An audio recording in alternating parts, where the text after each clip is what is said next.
Voici l'arbre achat 3000. Achetez-le maintenant et recevez un parfum au thon gratuit.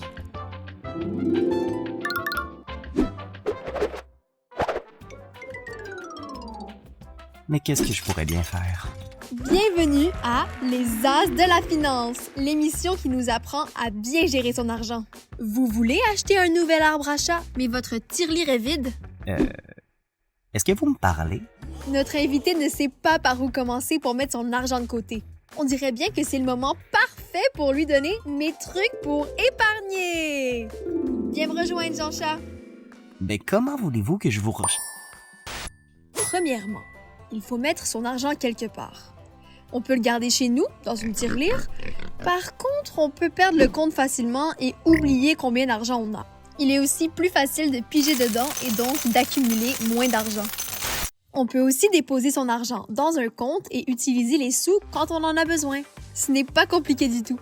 Et c'est moins tentant de le dépenser, puisqu'on ne l'a pas tout près de nous. Pour faire un gros achat, on doit économiser notre argent de poche. Ça veut dire qu'on doit en mettre de côté chaque fois qu'on en reçoit. Et après un moment, on aura accumulé le montant dont on a besoin. Mais moi, je le veux maintenant, l'arbre à chat. Ah, Jean-Chat, tu dois comprendre que l'épargne, c'est une question de patience. Et en attendant quelques semaines, tu te rendras peut-être compte que tu ne le veux pas tant que ça finalement. Et si tu le veux vraiment, tu auras pris le temps d'économiser pour l'acheter.